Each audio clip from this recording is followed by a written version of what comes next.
And when it comes to playtime, is your child the sensitive soul or the social dictator? David Sparrow is the senior editor for Parents Magazine, and he's identified the different types of personalities and tells parents how to have a pleasant time at play.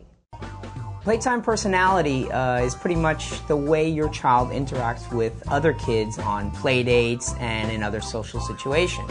It's something that you'll notice as soon as your child really starts having play dates. So you might see it as early as 1 or 2. But I think particularly among preschoolers, it's an interesting aspect because every child has their own personality and their own way of dealing with those social situations, and of course, so do the other kids that he or she's around. So it's an important thing to try to understand and, to the extent that you can, mold your child's personality. So we've broken down the playtime personality into 7 different types, and your child is most likely to fall under one of those. So first we have the social dictator. Basically, she's going to be the one who is going to tell her friend how they should play, what they should play, for how long they should play.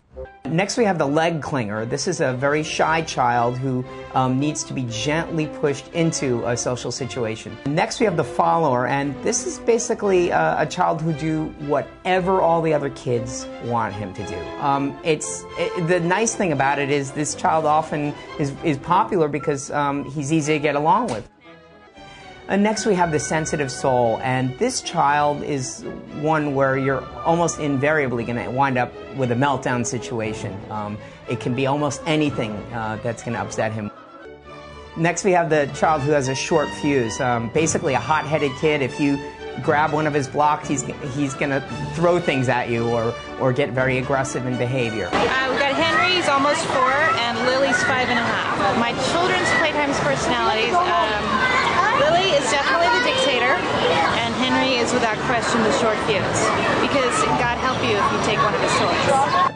And then we have the couch potato, and here's a child who basically would rather sit on the couch and watch TV, or if he's a little older, maybe play video games, rather than go out and play with his friend or interact. And finally, we have the wishy-washy child. This child just simply cannot decide what she wants to do. And I think it's because there are so many choices out there to a young child that she's afraid of making the wrong decisions. So I think the important thing to realize about playtime personality is it's not etched in stone. A child's personality does develop and change over time. And so if your child is shy now, that doesn't mean she's going to be shy as an adult. And likewise, if your child is bossy now, she's likely to learn through social situations that behavior is not going to make her popular, and she may not continue as she gets older being that way. But what's interesting is looking at the playtime personalities that a child has as a preschooler and how to make the best of them, how to help your child have more fun, be more popular, get along better with her friends, and hopefully get invited back for more play dates.